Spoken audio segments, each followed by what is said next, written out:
Hello, my name is Dhruva Jaishankar. I'm fellow for foreign policy here at Brookings India, and it is a day after the launch of the 2018 Union Budget. It's February 2nd. We saw it released by the Finance Minister yesterday. And this is in many ways an election year budget with polls due next year in 2019. Already we've seen a lot of commentary on the budget, but to talk about it in some more detail with me, two of my colleagues, Shamika Ravi, Dr. Shamika Ravi, who is the Director of Research at Brookings India, and Dr. Rahul Tongia, who is a Fellow in Energy at Brookings India. So they'll be joining me to talk about this. Let's start off, Shamika, if I can start off with you. I think perhaps for one of the first times ever, healthcare was really one of the headline takeaways from this year's budget, including the launch of what seems to be a massive national health protection scheme. So could you explain what this means for the state of public health in India and possibly the impact on on public health providers as well? Sure. So Dhruva, the way I characterize this budget, this year's annual budget would be it's really one of continuity. There is a great deal of continuity between this year's budget and the last four budgets that we have seen. And the emphasis on broad infrastructure, agriculture, rural infrastructure in particular, that has consistently been strengthened, including in this year's budget.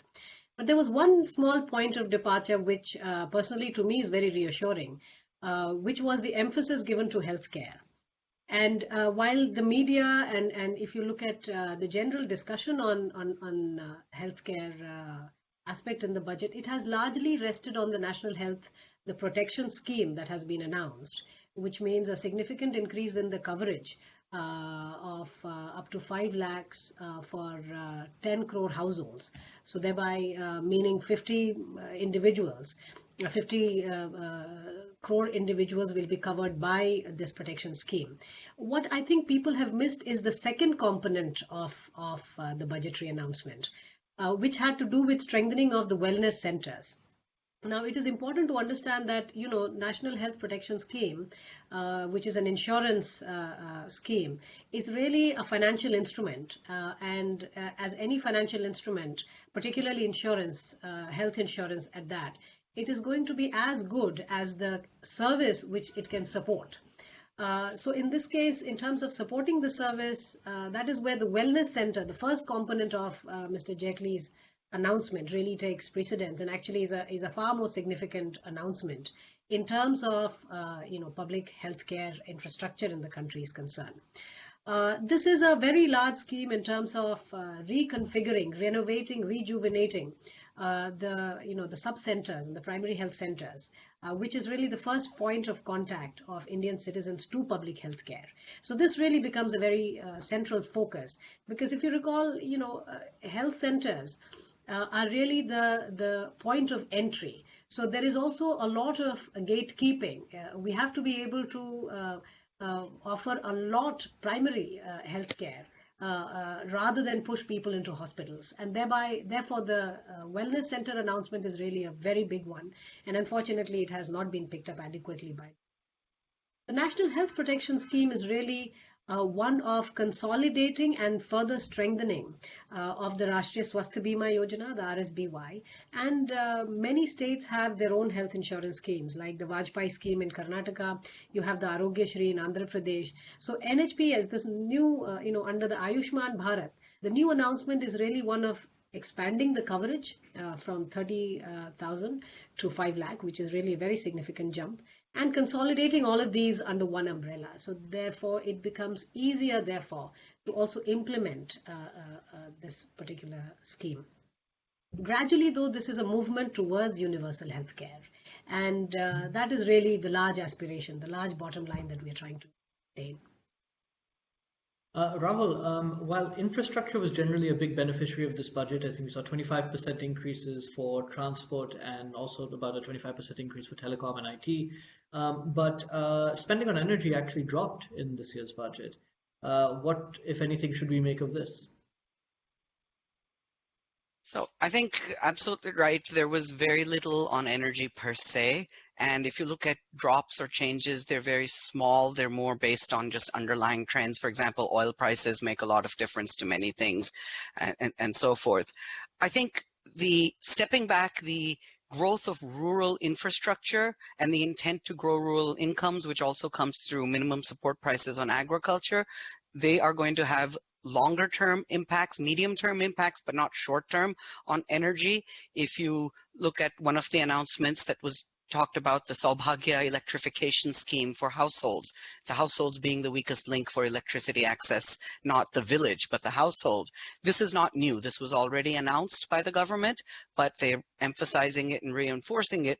The lesson we have from other countries and elsewhere is even if you give somebody a wire, it's not going to be immediate that they're going to demand more electricity, because that requires a minimum economic level, appliances, devices, etc. So it will come. So I sort of view this budget, like Shamika says, it's a continuation of what's been going on. Certainly there's a lot of emphasis on road and rail. That's very big infrastructure. The specific call out for suburban rail was very interesting and probably appropriate. I wish there were more holistic thinking in terms of what transport should be, especially urban transport. We've had a focus on metros a lot, and that's not the only solution that can or should be out there. What I do want to sort of step back is in a lot of these, there have been give and takes. People talked about this even in income tax exemptions, for example, the 40,000 rupees personal standard deduction versus what is going away. It's almost a wash. Similarly, in petroleum, the excise has come down, but they've added some cess to pay for some of this infrastructure, ostensibly. It's literally a wash in the numbers right now, but one gets a little cautious when dealing with these cesses. If you remember, a cess was imposed on coal some years back, just about 5 years back, not too long ago, and which went from 50 rupees a ton to 100 to 200 to 400. It's now a very big chunk of money. Ostensibly, that was called a clean cess, a clean energy cess, then clean environment cess. Well, guess what? That money is now being used for GST. So if we do have these cesses, it would be interesting, are there mechanisms in the government to ensure that they go for the development objectives, including, I think, the biggest gap in terms of vision of healthcare has seen a big, bold attempt and some new ideas. Sustainable development is a very big gap in the broader planning for the nation. Shamika, a lot of the commentary has been also focused on the slight relaxation of the fiscal deficit targets. So 3.3 versus 3%. What are, if anything, the implications for macroeconomic stability and the larger picture? It's not as much a cause of concern, and in fact, if you saw the markets respond yesterday, I think the response was more towards the long-term capital gains tax rather than the fisc, and that's because the fiscal roadmap is very much keeping with the NK Singh recommendations, which is eventually what the government is trying to attain over the next set of years. So it looks pretty much, on track. It's not a big cause of concern, and you saw that also in the response by the market. But there's one thing, Dhruva, that I think it's important to highlight, that, budgetary allocation, whether it is to health, education, infrastructure, agriculture, etc., budgetary allocation, frankly, despite, of course, there's a budget constraint, so you can't breach how much money you have or you can borrow. But allocation is the easiest part. To write a certain amount of money, budget it for a certain cause. We have to be extremely mindful of the fact that, the government capacity, and I don't mean this in the central government sense only, but the capacity within the public system to absorb these funds is still very, very constrained. So you will hear lots of people talk about, for instance, the amount of money put aside for even the National Health Protection Scheme, for instance. Though the aspiration is to cover 50 crore people, the money put aside is not that much. And that is because, if you look at the number of households insured or how many people are actually availing the RSBY or the previous public health finance scheme, then we realize that, the growth of these schemes has been very slow. The uptake, you see, unlike a PMJDY or an Aadhaar, which is very much a top-down and you can push these because you're really enrolling people. Enrollment is not that difficult. What becomes more difficult is for people to understand what exactly does health insurance mean, what aspect of their healthcare services does it cover. All of that will require a considerable effort to bring about financial literacy, and within the government system, the governments at local level having the creative ideas to be able to overcome their own corruption and other governance problems to be able to absorb these funds. That's why doubling or tripling of the health budget or education budget is frankly is not an answer to a lot of the problems that we face. Mhm. You mentioned the capital gains tax. So, Rahul, actually, we saw a revival of tax equity investments, and it did make the stock market shudder a little bit both yesterday and today. How do you think this will resonate with the broader with investors, but also the broader business climate in this year? According to some people, it's going to be a one-off hiccup because in many ways, India is aligning to what other countries have. And you may call it sort of election or sort of populistic to compare.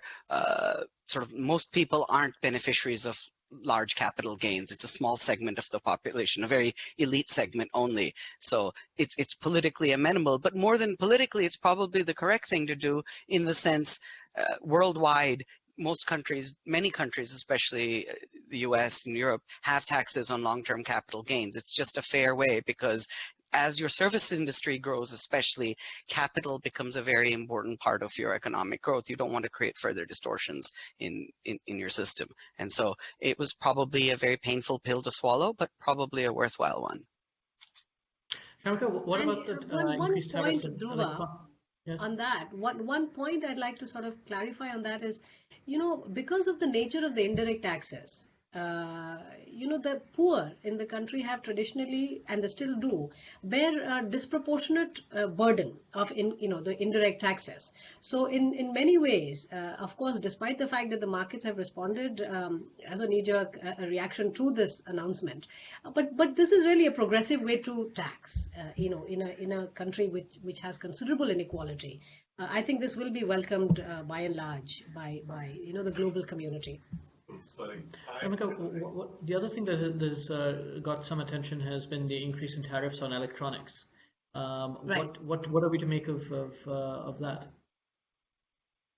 The tariffs on the electronics. Yes. Personally, I'm not a big fan of that. Let me be very clear that it sort of invokes the old import substitution the philosophies that we followed for so many years, and it really hasn't delivered. It really is anti-competitive, but at the same time, we have to recognize that we want the Make in India program to succeed, and to that effect, given the markets of China and East Asia in particular, it is important to make the domestic markets sort of more competitive domestically, not just globally. But the other, the big announcement in terms of the tax reform is the break to the MSMEs, and where the corporate taxes have actually been lowered from 30 to 25%, and that is a significant announcement again, because again it's making our MSMEs more in line with the competitive tax rates in amongst the competing countries. Mm-hmm. So a question to both of you, maybe Rahul first. What, if anything, did we talk about some of the perhaps the less welcome aspects, things that were not focused on, but what was really missed in this budget, Rahul? So picking up on Shamika's point earlier, that just putting in more money, tripling, for example, education or healthcare, doesn't solve the problem because of the bottom-up nature. I want to emphasize that when we look at examples, for example, in IPDS, which is a major scheme under the Ministry of Power, compared to the previous budget, the actual expected outlay is going to be short by 1,500 crore, meaning you couldn't spend it. And so this is a symptom of many things that go on. And while we do have value to new programs, new projects, grand ideas, stepping back at what's missing, why aren't certain things working, is really where there could be a lot of effort. Now, for example, in renewable energy, there's very large targets which have very strong financial implications, global borrowing even, and so forth. They've lowered the duty on glass, which is a component of the solar cells. That's a second order problem, really. The first order problem that a lot of these things need are, for example, for electricity, it's counterparty risk and the discoms. Fixing that is really what needs some level of holistic solution. So thinking holistically was completely missing. So in renewables, we shouldn't get swayed by the headlines that say, oh, now solar is 2.44 rupees a kilowatt hour, it's cheaper than coal. These are only levelized costs of energy that don't tell you the true costs at a system level, because there is a cost, someone has to pay, and figuring out how we're going to apportion this at a national level, because, for example, with renewables, there are renewable rich states and some that are beneficiaries of this. How do we do that? It ultimately becomes a financial and instrument sort of problem as well. So thinking systematically. I liked, for example, the Ujjwala scheme for gas. It was announced to be expanded from 3 crore to, I think, 8 crore households. So that's good. So something that is working, for which there is a demand, that's probably a very positive sign. This systems level thing, if you increase the MSP for crop prices, it's not clear to me what the trickle-down effects are going to be on crop patterns and choices. Why would you be growing rice or sugarcane in dry areas, except if you've got free electricity and a high MSP?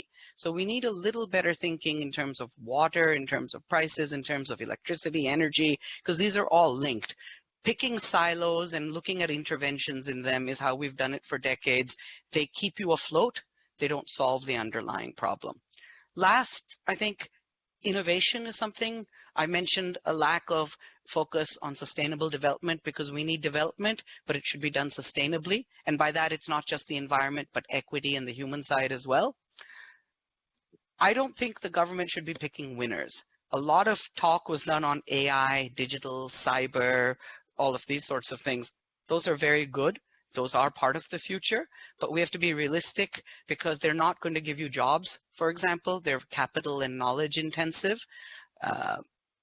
The picking winners also extends to where you park your innovation grants and funds. So certain educational institutions may get a center, or they may be pockets of excellence. That's not necessarily how you're really going to get broad-based transformative innovation, which is really what the market space needs, both in terms of cyber digital, but also in other technical technology, sustainable development sorts of things. So I would love if we could figure out more innovative ways to really get experimentation, learning, feedback loops.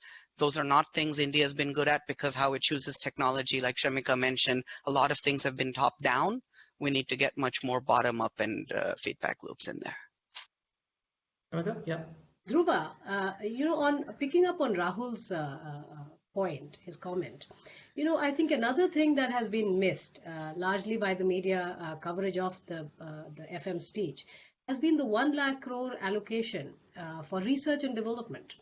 And by that, basically, support for centers of excellence, support for teacher training. These are very big things, because, while we have been announcing, new IITs here and a new aims there, we know from the last 10, 15 years that new institutions, education sector is definitely not real estate. So in fact, real estate might be the cheapest aspect of this. Because your real binding constraint is faculty. And given that we do not have a robust, a research culture in our university system or in institutes of research, I think this kind of an added support is fundamental to sort of relieving some of those constraints. So now the hope is that in the next 5 to 10 years, we will have a pipeline of faculty going into these training centers and these institutions, and really elevating the the level of the education, but also the skilling angle of it. For instance, there is an entire scheme announced, the Eklavya scheme, which was meant to target particular blocks which have more than 50% SC/ST population, making skilling more inclusive, really taking it to areas which have traditionally found difficulty entering labor force, these markets. So I think on the R&D front, actually, as a researcher and as someone who cares deeply about long-term, human capital growth of India. We talk about India becoming a knowledge center or becoming the HR capital of the world, but fundamentally what is going to drive it is research and development within our university system.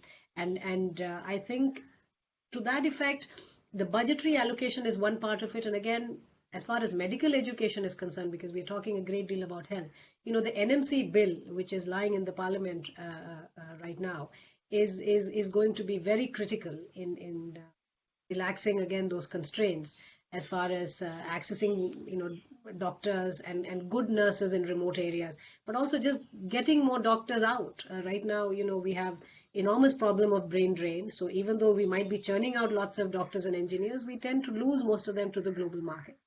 And I think fundamental this allocation of 1 lakh crore is like it's an introspective allocation towards sort of bolstering the R&D sector within the country. So I welcome it wholeheartedly.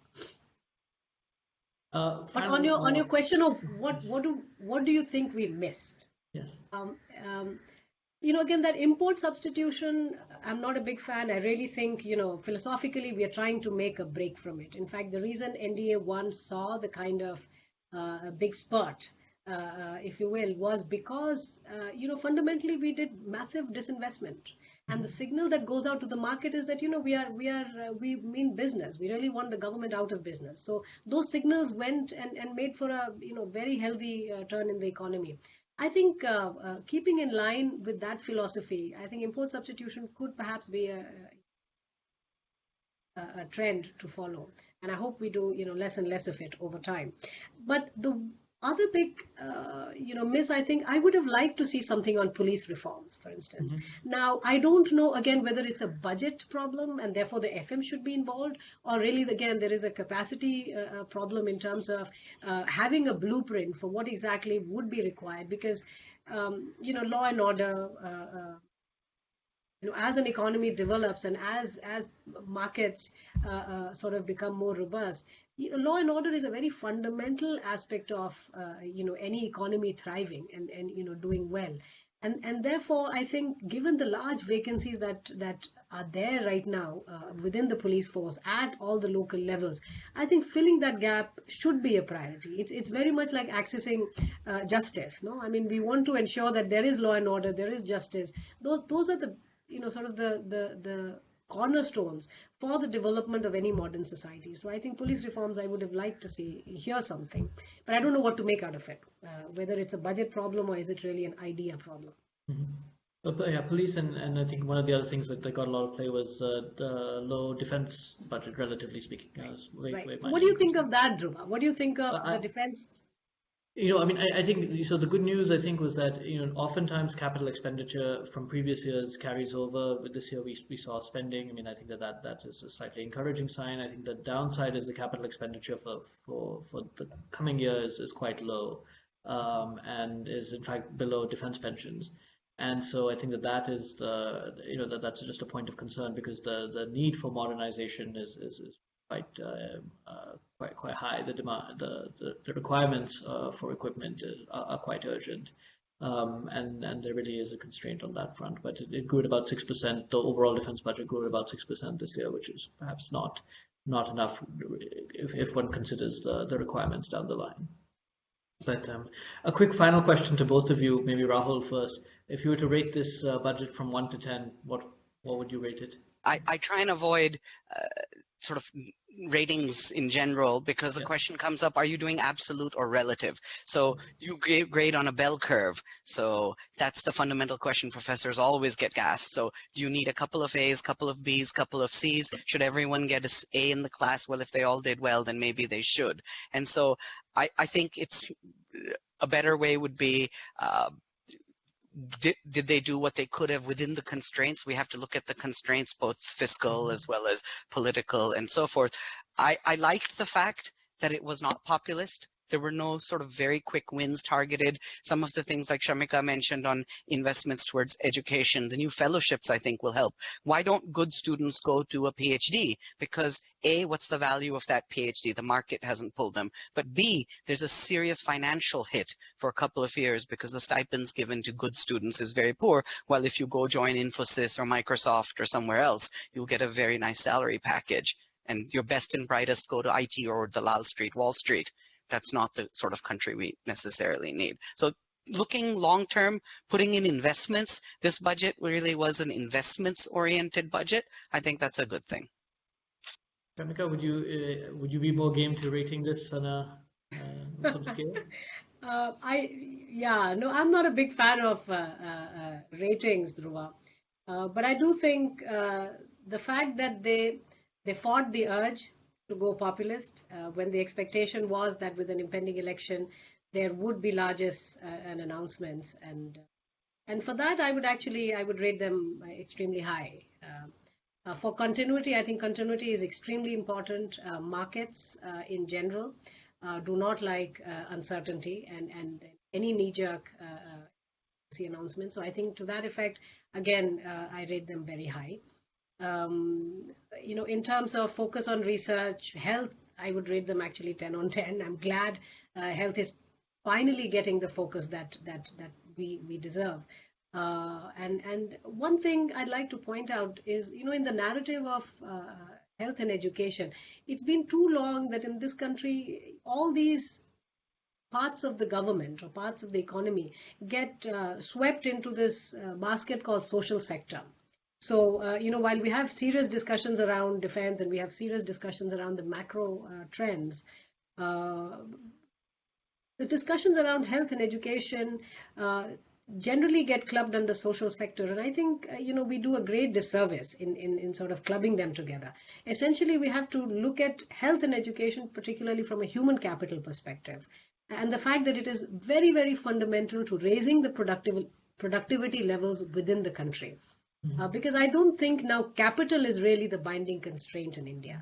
I don't think it's access to finance. I mean, we've had, regimes of subsidized credit and, lots of creativity in extending capital to different segments of the economy for over the last, 6 decades. But I think the creativity now has to be in the human capital space. And to that effect, I think the focus on education and health is very, very welcome. So no, I would on the whole rate them high, but yeah, I don't know what point to give them. Well, thank you very much. Thanks for everybody watching this, and I'm sure we'll be back with more such discussions in the future. Thank you for Brookings India.